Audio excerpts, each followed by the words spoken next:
नमस्कार, मैं हूं मनोज सैनी और आज हम आप पहुंचे हैं पोहरी विधानसभा में। यहां मुकाबला भारतीय जनता पार्टी और कांग्रेस के बीच होना है, लेकिन तीसरे प्रत्याशी के रूप में बसपा भी है।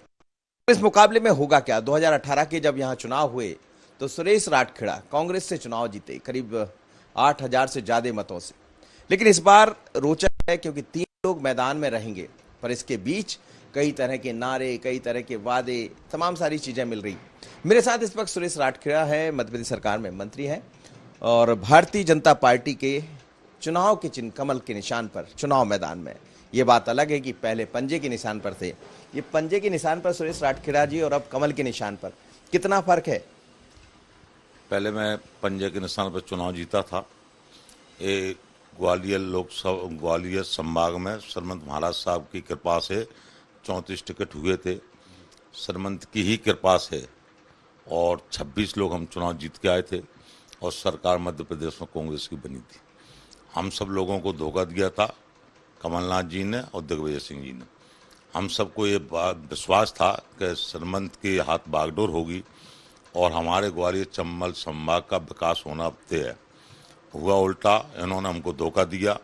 सरमंत के हाथ कमान थी, सरमंत को हमने घोषित किया था कि सीएम सरमंत होंगे, और जब सरकार बन गई तो सरमंत जी को बाहर कर दिया और कमलनाथ जी को मुख्यमंत्री बना दिया गया। हमने कोई दिक्कत नहीं थी। जब मैं विधायक था, हम 22 ऐसे सेवक थे, हम अपने अपने क्षेत्र की जब बात मुख्यमंत्री जी को कहते थे, और मैंने तो एक ही काम मांगा था मुख्यमंत्री जी से। मेरे यहाँ एक सकला डैम था, 226 करोड़ की योजना थी, 55-56 गाँव को पानी जाता। मैंने सीएम साहब आप मेरा एक काम कर दो, ये डैम मेरा स्वीकृत हो जाए तो मैं जानूंगा मेरा 5 साल का कार्यकाल पूरा हो गया, लोगों में जाने लायक हो जाऊंगा। लेकिन कई बार मैंने आग्रह किया, लेकिन मेरा वो डैम उन्होंने स्वीकृत नहीं किया था। यहाँ जमीन नहीं थी, वन विभाग को उनको जमीन देनी थी, तो सरमंत महाराज साहब से मैंने कहा, उन्होंने कोलार्स में जमीन दिला दी थी। टेंडर कई बार लगवा दिए थे, लेकिन टेंडर को निकलने नहीं देते थे क्योंकि पैसे के अभाव वो चाहते थे 300 करोड़ रुपए इसको दूंगा तो ये सिंधिया जी का भक्त है, इसलिए वो पैसा मेरे को नहीं मिल पाया और वो योजना नहीं मिल पाई। हम सारे लोग त्रस्त हुए, 22 लोगों ने हमने मीटिंग की और अपनी बात हमने अपने नेता सरमंत को कहा। सरमंत ने हमने कई बार हमको समझाया, वापस भोपाल कर देते थे, मैं सीएम को बात कर लूंगा, लेकिन सीएम साहब से महाराज ने भी कहा तो कुछ हल नहीं निकल पाया, हम लोगों के विकास नहीं हो पाए। इसलिए हम लोगों ने महाराज से कहा कि महाराज साहब सिर से पानी ऊपर निकल चुका, इस सरकार में हम एक मिनट भी अब लोग हम नहीं रहेंगे। फिर सरमंत महाराज साहब का निर्णय हुआ। हमने तो ये भी कहा महाराज साहब अपन अलग पार्टी बनाए, हमारे बड़े महाराज ने भी अलग पार्टी बनाई थी विकास कांग्रेस के नाम से। महाराज ने हमको समझाया, मैं आपकी बात से सहमत हूँ, लेकिन मैं अलग पार्टी नहीं बनाऊंगा, मैं जाऊंगा तो अपनी पार्टी में जाऊंगा। भाजपा जो पार्टी है वो इस देश की राजमाता विजयराजे सिंधिया जी की पार्टी थी, तो हम अपने घर में गए, हम कहीं बाहर नहीं गए। इसलिए हमको बहुत अच्छा लग रहा है इस परिवार में जाके, और इस परिवार का हमें बहुत लाड़ और प्यार मिल रहा है, पूरा परिवार हमारी मदद कर रहा है, और मुझे पूर्ण विश्वास है कि 28 की 28 सीटें यहाँ भाजपा जीतेगी, इसमें कोई दो राय नहीं है। सुरेश जी, जैसा आप कह रहे हैं कि आप लोग ने कहा महाराज को कि श्रीमंत को कहा कि अब बहुत हो गया, पानी सर से ऊपर निकल गया, लेकिन सब लोग ये कहते हैं कि श्रीमंत ने धोखा दे दिया कांग्रेस को, श्रीमंत सबको लेकर चले गए। तो ऐसा क्या? और पहली बार जब कोई विधायक बनता है तो वही सोचता है कि 5 साल काम करें, लेकिन इतना ज्यादा पानी ऊपर निकल गया था कि आप लोग सब एकत्रित हो गए। धोखा सरमंत ने दिया, धोखा दिग्विजय सिंह कमलनाथ ने दिया। इस कांग्रेस का सत्यानाश किया तो दिग्विजय सिंह कमलनाथ जी ने किया। धोखा हमने कहा से दिया? हमने सरकार बनवाई, उस सरकार में जब हम गए थे, हर आदमी इच्छा चाहता है मेरे क्षेत्र में विकास हो, विकास नहीं होगा तो हमको कौन पूछेगा। हमने उन लोगों की खातिर इस पार्टी से हटे हैं जिन्होंने हमको वोट दिया। गरीब मजदूर किसान व्यापारी ने हमको वोट बड़ी आशा से दिया था कि हमारे क्षेत्र में विकास होगा। जब हम विकास कर ही नहीं पा रहे, आप ये बताइए, एक सरपंच से कहिए इस्तीफा दे देगा, दे सकता है क्या? हमने तो एमएलए गिरी को ठुकरा दिया। हमने एमएलए गिरी को नहीं ठुकरा, हमने उनकी भावनाओं को समझा, गरीब मजदूर की भावनाओं को समझा कि इन्होंने बड़े लाड़ और प्यार से हमको चुनाव जिताया और ये सोचा था कि हमारे क्षेत्र में विकास करेंगे। जब हम विकास कर ही नहीं पाए तो धोखा हमने थोड़ी दिया, धोखा उन्होंने दिया। आप रिकॉर्ड उठा के देख लीजिए, 14 महीने के कार्यकाल में मैंने 14 पैसे का कोई विकास कार्य का भूमि पूजन नहीं किया, और 3 महीने इस सरकार में मुझे जहाँ हुए हैं 12 करोड़ के विकास कार्य 1200 करोड़ के विकास कार्य इस क्षेत्र को स्वीकृत नहीं किए, काम चालू करवा दिए स्टार्ट। 34 रोड हैं, 35 स्टॉप डैम और 300 करोड़ का जो स्टॉप डैम था वो भूमि पूजन नहीं किया। लोकप्रिय मुख्यमंत्री आए थे और लोकप्रिय महाराज साहब आए, मशीनों को उन्होंने चलाया और काम स्टार्ट करके गए हैं। क्षेत्र में खुशी की लहर है। तो ये खुशी की लहर, ये विकास की जो गंगा आप बहा रहे हैं, ये गंगा क्या वोट में परिवर्तित हो पाएगी? जनता इस बात को समझ रही? जनता बहुत अच्छे समझती है। जब से कांग्रेस आई थी, जितनी सारी योजना थी शिवराज सिंह की, जो आपको भली बात पता है, सारी योजना बंद कर दी थी। जनधन के 500 रुपये मिलते थे, बंद कर दिए। 1000 हमारी बहनों के लिए साग और भाजी के लिए पैसा मिलता था, वो बंद कर दिए। भगवान ना करे किसी घर में गमी हो, 2 और 4 लाख रुपए सम्मल योजना के द्वारा मिलते थे, वो इन्होंने बंद कर दी। लाड़ी लक्ष्मी इन्होंने बंद की। तीर्थ यात्रा को हमारे बुजुर्ग जाते थे, माँ पिता, तो वो ट्रेनों बस बंद कर दी। सारी योजना उन्होंने बंद कर दी। और जैसे ही इस मध्य प्रदेश के सीएम शिवराज सिंह बने, पुनः योजना चालू कर दी। बहनों के खाते में 9-9 हजार रुपये आ गए, सिलेंडर फ्री हो गए, कुटीरें बनने लगी। तो हमारे गरीब मजदूर की पार्टी ये है कि कांग्रेस है। तो ये जो पैसा, कमलनाथ जी तो कहते थे कि खजाने में खजाना खाली है, पैसा है नहीं। ये खजाना कहाँ से भर गया? क्या ये माना जाए कि केंद्र में सरकार है, इसका लाभ आप लोग को, बीजेपी को मिल रहा है? इनको क्या, मैं आपको बता दूं, हमेशा हम जब भी जाते तो कमलनाथ जी हमसे एक ही बात कहते, चलो चलो पैसा नहीं है। शिवराज सिंह पूरा खजाना खाली कर गया। ये आप भी सुनते थे टीवी में, चैनल पे, व्हाट्सएप पे, मोबाइल सब पे आता था। लेकिन आप ईमानदारी से बताएं, एक दिन भी शिवराज सिंह ने ये कहा कि खजाना खाली है, कि कमलनाथ जी खजाना लूटने लगे? कभी कहा क्या? चूंकि ये कमलनाथ जी एक सुनने की चम्मच लेके पैदा हुए थे। हवाई जहाज हेलीकॉप्टर से पैरों ने नीचे नहीं रखा था। बहुत बड़े उद्योगपति हैं, विदेशों में उनके धंधे चल रहे हैं। जमीन का ज्ञान उनको नहीं था, ऊपर ज्ञान था, जमीन का नहीं था। शिवराज सिंह जमीन से हवाई जहाज में गए, उनको जमीन का ज्ञान है। किसान कहाँ परेशान, हमारा मजदूर कहाँ परेशान, हमारा किसान कहाँ परेशान है, हमारा व्यापारी कहाँ परेशान है। तो शिवराज सिंह ने हर वर्ग का ध्यान रखा है। कर्मचारी हमारा कहाँ परेशान है, तो सबका ध्यान रखा है। और मेरे को तो आज तक नहीं लगता उन्होंने तो खजाना खोल दिया, कहाँ से पैसा आ रहा। लेकिन महाराज और शिवराज दो ऐसे चेहरे हैं। पिछली दफा आप लोग कह रहे हैं कि जब चुनाव मैदान में थे तो चेहरा सिंधिया का था और आपको लग रहा था कि सीएम का चेहरा वो होंगे। अभी भी वही है, महाराज शिवराज है, लेकिन चेहरा तो मुख्यमंत्री का शिवराज होंगे। तो अब आपको नहीं लग रहा कि सिंधिया का चेहरा ही होना चाहिए सीएम? अब तो इसलिए नहीं लग रहा, जब कृष्ण और अर्जुन एक हैं तो किसी का रथ रुकने वाला नहीं है। सबके रथ पार होंगे, 28 के 28 जीतेंगे। कृष्ण लोकप्रिय हमारे नेता श्रीमंत हैं और अर्जुन हमारे लोकप्रिय मुख्यमंत्री शिवराज सिंह हैं। अब रथ रुकने का तो काम ही नहीं है। जब एक में इतनी ताकत है कि अकेले अकेले चुनाव जिलाते। 5 उपचुनाव हुए थे यहाँ पर और 5 श्रीमंत महाराज साहब जिता लगे थे। शिवराज सिंह जी भी इतने ताकतवर हैं कि वो भी अपने जहाँ चाहते हैं चुनाव जिता लेते हैं। महाराज भी, अब तो दोनों एक हैं, अब कोई दिक्कत ही नहीं है। 28 के 28 जीतेंगे, भाजपा 28 चुनाव जीत के आएगी। कांग्रेस को तो 28 चाहिए तब सरकार बदल पाएंगे। किस मुंह से कह रहे हैं? और ये ऐसी बात कर रहे हैं तो जो अपने परिवार को नहीं संभाल पाए, अब कैसे संभालेंगे? तो वो भी तो कह रहे हैं कि परिवार के साथ आप नहीं रह पाए, तो अब यहाँ कैसे रह तो पाए? परिवार के साथ जब तुम धोखा करा, तुमने सरासर धोखा किया। आप रिकॉर्ड देख लीजिए कि केवल छिंदवाड़ा में 24,000 करोड़ के विकास कार्य स्वीकृत नहीं हुए, काम स्टार्ट हुआ। तो केवल छिंदवाड़ा सरकार तो ये मध्य प्रदेश की नहीं बनी थी। उसमें तो जितना योगदान छिंदवाड़ा का, उतना योगदान पौरी का, उतना करेरा का। 28 जो सीटें हैं सबका योगदान रहा, तब सरकार बनी। उन्होंने अपनी केवल छिंदवाड़े में 24,000 करोड़ का विकास, और हमारे यहाँ 24 पैसे का विकास नहीं, कैसे बन पाता? तो धोखा हमने दिया, धोखा उन्होंने दिया। जनता ये आपसे नहीं कहेंगी कि पहले आप 1.5 साल 18 महीने पहले पंजा लेकर सामने आए थे, अब कमल लेकर आप सामने आए? जनता इसलिए नहीं कहेगी, जनता को चाहिए विकास। जनता भली बात जानती है कि इन्होंने कोई पंच पद से इस्तीफा नहीं दे सकता। इन्होंने हमारी खातिर और पद को ठुकरा के हमारे पास आए, और जैसे ही हम लौट के आए, गंगा माई को लेके आए, पूरे क्षेत्र में लहर है।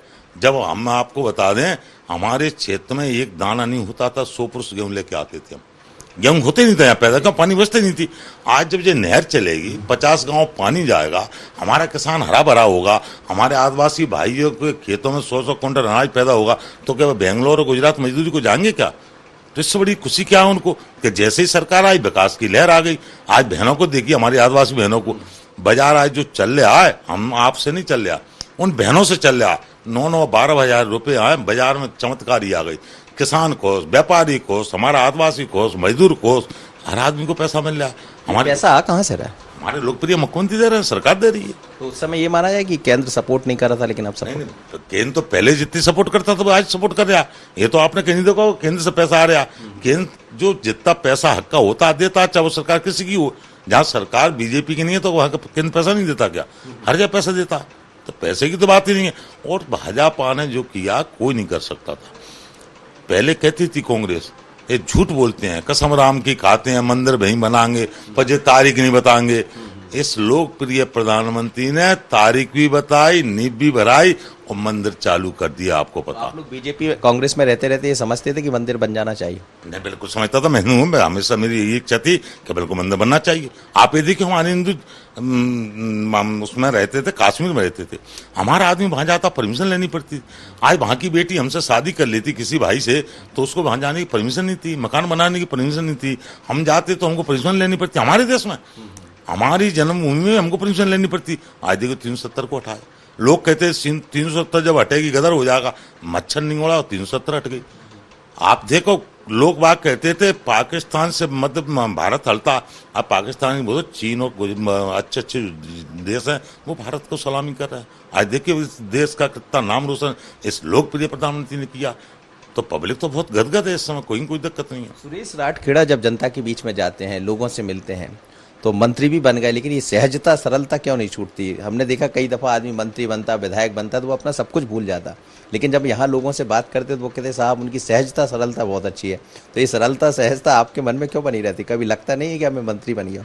सबसे बड़ी बात तो ये है कि मैं गरीब घर का बेटा हूँ, एक छोटे गांव का बेटा हूँ, छोटे परिवार का बेटा हूँ। मैं विरासत का नेता नहीं हूँ। मेरे घर में कोई आज तक राजनीति नहीं की थी, ना कोई मंत्री बना ना विधायक बना। और मैं आज विधायक बन के क्षेत्र में नहीं जाता, मैं मंत्री से नहीं जाना। मैं मंत्री हूँ ना, मैं विधायक हूँ। मैं उनका बेटा भाई हूँ, उनके बीच जाता हूँ, उनके बीच बैठता हूँ, मुझे अच्छा लगता है। मैं आदिवासी भाइयों में जाता हूँ, देखा होगा आपने कभी, मैं उनके बीच में बैठता हूँ तो बड़ी तसल्ली मिलती है। क्यों? वो दुआएं देते हैं। अभी मैं आपके पैर छूऊंगा, आप पेपर पढ़ते रहोगे, मेरी तरफ झुकोगे नहीं। और मैं एक आदिवासी बहन के वो भाई के पैर छूऊंगा तो घर पे जाके कहेगा कि आज मंत्री ने या विधायक ने हमारे पैर छुए। तो वो जब दुआएं देगा, उस दुआ का जो असर है कि आज मैं हाँ सुरक्षित हूँ, मेरा परिवार खुश है, मैं खुश हूँ। और यही चाहता हूँ कि जब मैं खुश हूँ तो ये अब मेरा परिवार छोटा परिवार नहीं रहा। 2.25 लाख का परिवार मेरा परिवार है। मैं सुख से रहूं तो 2.25 लाख लोग इस क्षेत्र के सुख से रहना चाहिए। वो किसी के दल का रहा है, इस समय वो मेरा बेटी है, मैं उनका परिवार का सदस्य हूँ, मैं मुखिया हूँ, उनका एक छोटा सा सेवक हूँ, सेवक था, सेवक हूँ। हमेशा चाहता हूँ मैं सेवक बनकर उनके बीच में रहना चाहता हूँ। जब तक मैं रहूं, जितनी बन पड़े उनकी मुझे सेवा करना चाहिए। गरीब की सेवा करोगे तो तुम्हारा उद्धार ऑटोमेटिक स्वतः हो ही जाएगा। सुरेश राठखेड़ा वर्सेस हरिवल्लभ शुक्ला दोनों मैदान में है और बसपा भी मैदान में है। तो क्या ये माना जाए कि बसपा जो चर्चा है कि बसपा के कारण कांग्रेस को नुकसान होगा और बीजेपी को लाभ मिलेगा? देखो, ऐसा कुछ नहीं है, ऐसा कहीं कुछ नहीं है। चुनाव क्या होता है? चुनाव होता है, पहली बात तो चुनाव होता है व्यक्तिगत, तुम्हारा व्यवहार कैसा, तुम्हारे लोगों से संबंध कैसे रहे, तुमने लोगों को कितना सताया, तुमने लोगों के साथ कितना अत्याचार किया। दूसरी बात ये होती है, पार्टी एक पार्टी होती है, तो ये राष्ट्रीय पार्टी है। आप देखो, जो भाजपा, जब हमारी राष्ट्र की राजमाता विजय राजे सिंधिया जी ने जब पार्टी को खड़ा किया था, पूरे देश में 2 सीटें हुआ करती थी। आज उस देश को देखिए कहाँ तरक्की कर गया। आज 350 से ऊपर सीटें इस देश में भाजपा की हैं। तो भाजपा एक ऐसा समुद्र परिवार है। मैं नहीं जानता था भाजपा जितना बड़ा परिवार है उतना बड़ा उनके पास दिल भी है। मुझे 3 महीने इस पार्टी में जहाँ हुए हैं, और 3 महीने में आप देखिए कि मैं इतना विकास कार्य करा लाया कि मैं 10 साल भी इस क्षेत्र का सेवक रहता तो मैं इतना विकास नहीं करा पाता। 500 से ऊपर मैंने हेडम लगा दी, रोड और 3 पावर हाउस इस क्षेत्र के लिए कराया मैंने। छत में लाइट मिलती नहीं, आप जाइए तार पकड़ लो, करंट नहीं लगेगा। तो वहां पावर हाउस स्वीकृत नहीं कराया, काम चल रात मैंने काम स्वीकृत नहीं कराया, काम स्टार्ट हो गया। देवपुर का पावर हाउस काम चालू नहीं हुआ, उसका उद्घाटन करने जा रहा था, आचार संहिता लगी। तो जब 3 पावर हाउस में क्षेत्र को लाया, ये 72 किलोमीटर की रोड लोहा देवी से लेके छत से लेके सोपर रोड पर लगा दी है। तो इतनी बड़ी रोड क्षेत्र को सौगात में मिली है, तो बहुत क्षेत्र खुश है हमारा। तो यही प्राथमिकता रहने वाली जनता के सामने जब आप पहुंच रहे होंगे, पहले जैसा मैं आपसे कह रहा था, लेकिन जब आप कह रहे होंगे वोट मुझे कीजिए, तो जनता आपको क्यों वोट करेगी? जनता इसलिए वोट करेगी, जनता को भली बात पता है कि ये नेता नहीं है। मैं भाषण को बना के नहीं देता, मैं लोगों को गुमराह नहीं करता, मैं जिसका काम नहीं कर पाता उससे कहता हूँ भैया तेरा ये काम नहीं हो पाएगा, उसको हाल बुरा लगता है। दूसरे दिन वो आदमी मेरे पास आता है, क्या भैया तू बहुत अच्छा आदमी है, तूने मुँह पर मना कर दी। मैंने कहा भैया मैंने इसलिए कर दी कि जब मुझको हो ही नहीं पाएगा काम तो मैं कैसे कर पाऊंगा। इसलिए लोगों को मेरे ऊपर विश्वास है कि ये व्यक्ति जो कहता है उसको करता है। और मैं जहाँ आदमी सेक्रेटरी बन गया, सचिव बन गया, वो पोरी छोड़ के सुप्रीम मकान बना के रहता। और मैं जो कुछ बन गया, तो ना अपना सेवक चुन लिया मेरे को, इसके बाद मैं सुपरी नहीं गया, मैं यहीं रहा। जब मैं जो क्षेत्र का कद बढ़ा, और जब कद बढ़ा मैं भोपाल से लौटा, इस क्षेत्र को मान और सम्मान मिला, तो एसपी और कलेक्टर साहब मुझे लेने पहुंच गए थे कोलार से। तो मैडम कलेक्टर ने मुझसे कहा मंत्री जी बंगला कौन सा खाली करा दूं। मैंने कहा नहीं मैडम, मेरा बंगला तो पौड़ी में नींव के नीचे बना हुआ, मैं वहीं रहूंगा। मैं एमएलए नहीं था तो यहाँ था, सेवक चुन लिया तो यहाँ हूँ, मिटर गया तो हूँ। और आगे जो भी माँ की कृपा हुई, पीताम्बरा मैया की, जो भी मिलेगा मैं पोरी रहूंगा, बाहर नहीं जाऊंगा। जब तक मैं पद पर रहूंगा पोरी में रहूंगा। पोरी में रहकर गरीब मजदूर किसान भाई व्यापारी सबकी मैं मदद करूंगा जितनी मुझसे हो पड़ेगी। कांग्रेस कह रही कि ये लड़ाई टिकाऊ और बिकाऊ की है। आप लोग पर बिकाऊ के आरोप भी लगते हैं कि बिक गए, 30 करोड़ 35 करोड़ ले लिए, और ऐसा लगता है कि आप सब करोड़पति हो गए। लेकिन ये टिकाऊ और बिकाऊ का मामला चुनाव में जनता को असर तो नहीं छोड़ेगा? मैं आपको क्यों नहीं, मैं आपको बता दूं, बिल्कुल बिकाऊ मैं बिल्कुल बिक सकता था। आज मैं हमारे लोकप्रिय नेता के साथ नहीं जाता, सरमंत सिंधिया के संग नहीं जाता, और मैं चला जाता तो बिल्कुल मैं बिकता। मैं ऐसे व्यक्ति के साथ गया हूं कि इनकी क्या औकात है कि उस नेता को हमारे को खरीद लें। जब इतने बड़े नेता को नहीं खरीद, उसका मैं एक छोटा सा सेवक हूं, छोटा सा, इस सेवक को खरीदने की इसकी हिम्मत नहीं है। और यदि मुझको यदि खरीदा भी जाता तो हमारे मध्य प्रदेश के लोकप्रिय मुख्यमंत्री इतने सीधे नहीं है शिवराज सिंह जी। वो आज हमारे श्रीमंत महाराज साहब से कहते, महाराज साहब इसकी हमने पूरी कीमत दी है, टिकट हम अपनी पार्टी के तुलाराम को देंगे या पहला भाई को देंगे या फला को देंगे, इसको क्यों देंगे, महाराज इसकी तो कीमत पूरी दे दी। तो मैं आपको विश्वास दिलाना चाहता हूं, मैं बेचता तो टिकट नहीं मिलता, जबकि टिकट मेरा फाइनल नहीं हुआ, लेकिन मुझे मिलेगा। यदि मैं बिकता तो जो मान सम्मान पोरी के बच्चे बच्चे को मिला, वो मान सम्मान कैसे मिलता, क्यों मिलता? जब बिक ही जाता तो क्यों मान सम्मान मिलता? बिक जाता मुझे टिकट क्यों मिलता? तो ये उनका भगवान भला करे जो कह रहे हैं। बिकवे तो जे घूम रहे थे, बिकाऊ की बात होती तो मैं बिकता तो जे खुद ही तो खरीदो कर रहे थे, लेकिन मैं बिका नहीं हूं। मैं अपने नेता के साथ गया हूं, और अपने नेता के साथ इसलिए गया कि हमारे नेता की गलती बिल्कुल इसलिए नहीं है कि जब जब हमारे नेता ने किसान गरीब मजदूर की बात की तो तुम पता इस मुख्यमंत्री ने क्या कहा महाराज से कि जाओ रोड पर उतर जाओ, कहा कि नहीं कहा? तो सिंधिया जी तो रोड पर नहीं उतरे। जब उनके 22 सेवक थे, 22 सेवक बेंगलोर चले गए, और बेंगलोर से जब 22 सेवक लौट के आए तो सिंधिया जी रोड पर नहीं थे, कमलनाथ जी दिग्विजय सिंह दोनों रोड पे आ गए। ऐसे सिंधिया जी हैं। तो श्रीमंत का जादू अभी चलेगा? अभी नहीं चलेगा, हमेशा चला है और हमेशा चलता रहेगा।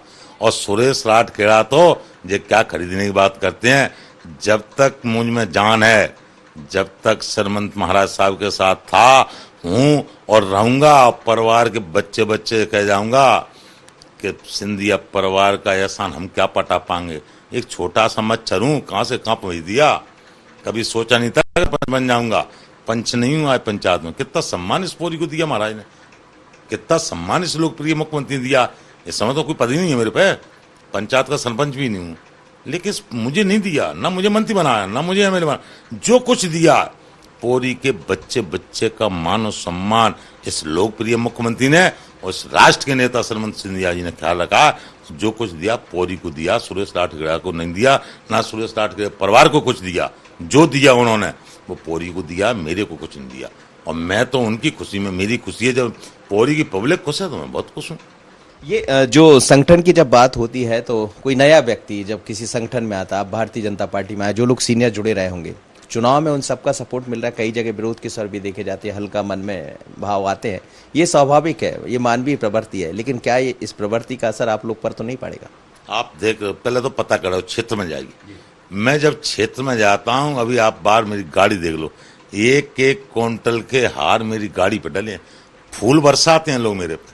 गांव में जाओ पता करो, फूल बरसाते हैं, स्वागत करते हैं मेरा। ये नहीं कि धाकड़ करते, ऐसा कोई समाज नहीं है। कल मैं नरवर में गया, रात के 12:30 बजे तक क्षेत्र में रहा, रात के 12:30 बजे तक इस पोरी की एक एक बच्चे के सिर पर फूल उन्होंने बरसाया। स्वागत किया, नहीं क्यों स्वागत करते। आज मैं बिकाऊ टिकाऊ वाली बात होती तो मुझे कोई गांव में नहीं घुसने देता, भगा देते। आज जाइए गांव में, मान सम्मान मिलता मेरे साथ जितने लोग जाते हैं उनका मान सम्मान मिलता है। 100 150 लोगों को लोग भोजन बनाते हैं, प्रेम से खिलाते हैं, जमीन में बैठ के खाता हूँ, बहुत अच्छा लगता है, उनके बीच में रहता हूँ। तो ये माना जाए कि जनता का आशीर्वाद मिलने वाला है और इस मुकाबले को एक प्रत्याशी होने के नाते आप कैसा देख रहे हैं? आप मेरी बात छोड़ें, मैं तो एक छोटा सेवक हूँ। 28 की 28 जीतेंगे और इसके बाद आप फिर डिबेट मेरे साथ करोगे तो आप कहोगे कि आपने जो कहा बिल्कुल सत्य का। क्यों? यहाँ तो जादू दो ही लोगों का, एक बगल दो है, एक बगल कमलनाथ जी और दिग्विजय सिंह और एक बगल सरमंत महाराज और लोकप्रिय मुख्यमंत्री। अब निर्णय आप कर लो, आपका मन किधर जाएगा, पब्लिक सब जानती है। इधर जाओगे तो विनाश होगा, इधर जाओगे तो विकास होगा। इसलिए पब्लिक सब जानती है विकास की ओर जाएगी। सिंधिया जी और शिवराज सिंह पब्लिक रहेगी, ये आपको विश्वास दिलाना चाहता हूँ। 28 के 28 जीत के आएंगे, आप बेफिक्र रहें। कांग्रेस कह रही है कि हमारे सर्वे में हम 22 से 23 सीटें लेकर आए।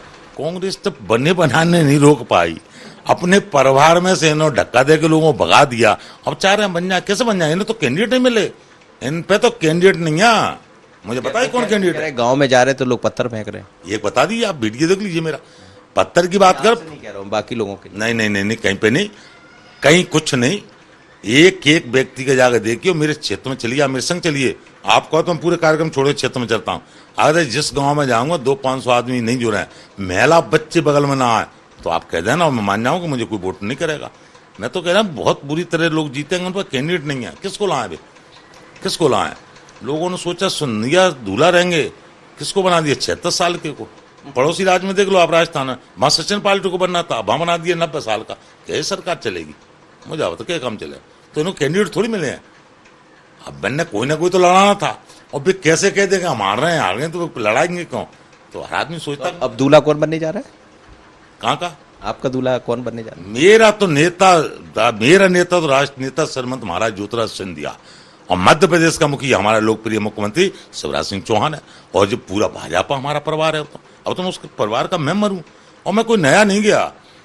जब हम झंडा फहराने गए उस टाइम मैं भाजपा में था, झंडा फहराने गया कश्मीर। उमा दीदी और मुरली मनोज जी हमारे साथ 3 दिन चले पैदल, और जब वो रास्ता रोक दिया था तो मुरली मनोज जी हेलीकॉप्टर से झंडा फहराने गए थे। हम तो उस परिवार के वो हैं, गुलाम हूं मैं तो, कोई नहीं कहता कोई, मैं हूं। राजमाता साहब के साथ थे हम, 93 में श्रीमंत महाराज साहब आ गए, महाराज साहब के संग हम बाहर गए ही नहीं है। मैं तो उस परिवार में रहा हूँ, हमने दल नहीं बदला, ना पार्टी बदली मैंने। मैं तो जहां महाराज वहां मैं। तो माना जाए कि शिवराज महाराज एक इतिहास लिखने जा रहे हैं। लेकिन लिख नहीं रहे। ये कांग्रेस का तो आप ये मान लो भट्टादार हो गया, बूढ़ी कांग्रेस है, खत्म कांग्रेस। 75-76 साल के, खत्म मान लो कांग्रेस को। अब तो जोड़ी चलेगी 20 साल की, तो मैं गारंटी दे रहा हूँ कांग्रेस को। आप देख दे, जब अकेले शिवराज मामा सरकार बना लेते, अब तो सिंधिया आ गए, अब तो जोड़ी है, कहीं कुछ नहीं। 28 जीतेंगे, आप देख लेना। अभी कुछ भी कहते रहो, चुनाव सभी जीतेंगे। चलिए, सुरेश राठखेड़ा जी है, मध्य प्रदेश सरकार में मंत्री है, और अब तो खैर आचार संहिता लग चुकी है और बीच में लोगों के पास पहुंच रहे हैं, लेकिन अपने काम पर, अपने नाम पर और अपनी सहजता पर इतना विश्वास है कि जनता का आशीर्वाद जरूर मिलेगा। और इस आशीर्वाद के जरिए श्रीमंत की चर्चा आज भी करते हैं और कहते हैं कि मेरे नेता तो श्रीमंत है। इतना खुलकर बोलने वाला, इतनी बेबाकी से बोलने वाला है तो वो सुरेश राठखेड़ा है, क्योंकि शुरुआत में जब श्रीमंत आने वाले थे उससे पहले ही उन्होंने कह दिया था कि यदि ऐसा हुआ तो सबसे पहले श्रीमंत के साथ जाने वाला मैं होऊंगा, और वो दिखाई भी दिया। पर ये तो चुनाव है, चुनाव में जनता तय करती है कि किसे चुनना है। मैदान में सुरेश राठखेड़ा होंगे, सामने हरिवल्लभ शुक्ला होंगे, बसपा के नेता भी होंगे। अब देखते हैं जनता किस तरफ जाती है, पर इतना जरूर है कि यहाँ का चुनाव बड़ा रोचक होगा। पर राठखेड़ा जी को विश्वास है कि रोचक कुछ नहीं है, सिर्फ एक ही बात होगी कि जनता हमें आशीर्वाद देगी। किसको देगी, इंतजार कीजिए। विजय नायडू के साथ मनोज सैनी, IND24, पोहरी।